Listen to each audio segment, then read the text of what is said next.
We now use the expression of dG to learn about the effect of temperature on G while we keep the pressure constant, that is, dP equals 0.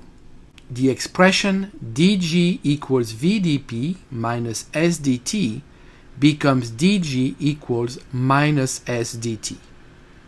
And for 1 mole of substance, we can write dG sub m equals minus S sub m times dt. If we focus on a relatively small temperature change, the molar entropy is not expected to change too much with temperature, and can be taken as a constant in the integration of minus Sm dt.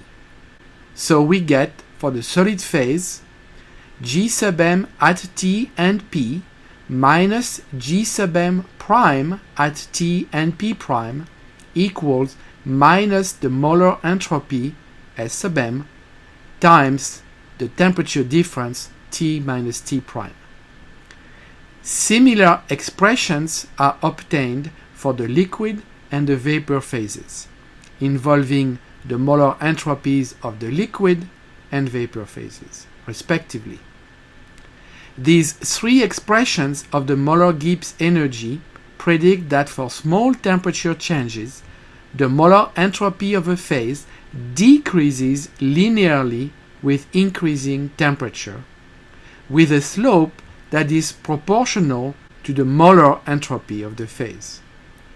Obviously, we recall from chapter 2 that the molar entropy of the solid phase is lower than the molar entropy of the liquid phase, which is itself much smaller than the molar entropy of the vapor phase. As we learned on the previous slide, the molar Gibbs energy of a substance varies over a limited temperature range linearly with temperature.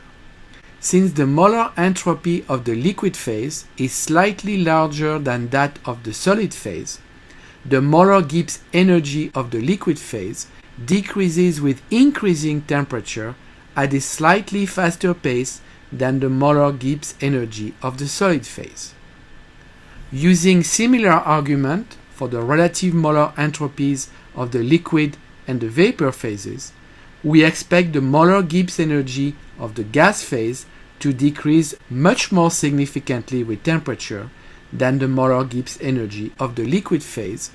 These observations lead to the representation of the molar Gibbs energy of a substance with temperatures for the three states of matter as shown on the plot on the left-hand side. Following the same approach as discussed for the variation of molar Gibbs energy with pressure, we determine the stability of each phase in a given temperature range by comparing the values of the molar Gibbs energy for each phase, the phase with the lowest value of G sub m being the most stable. This allows us to conclude that for low temperatures, up to the temperature where the Gibbs energy of the solid phase is equal to that of the liquid phase, the molar Gibbs energy of the solid phase is lowest.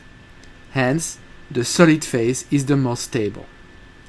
At higher temperatures, up to where the molar Gibbs energy of the liquid is equal to that of the vapor phase, the molar Gibbs energy of the liquid is lowest.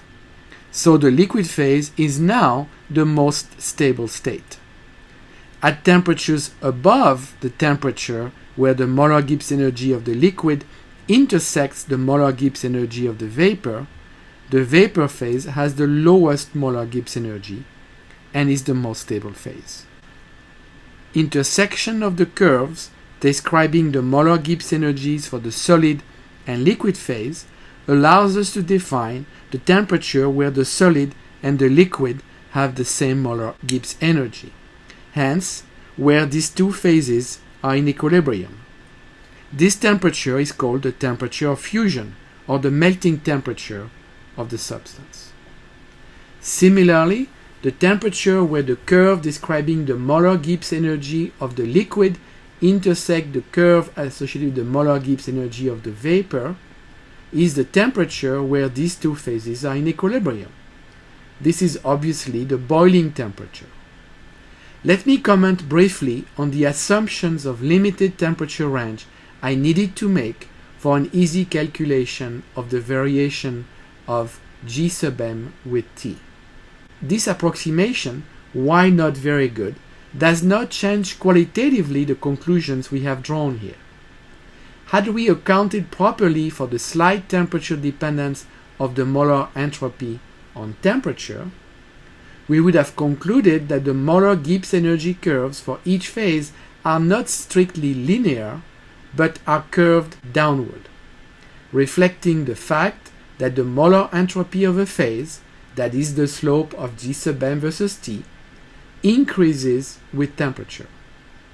While such curvature does exist in reality, it is actually small enough that it would not actually be readily visible on a plot of Gm versus T showing all three phases of matter.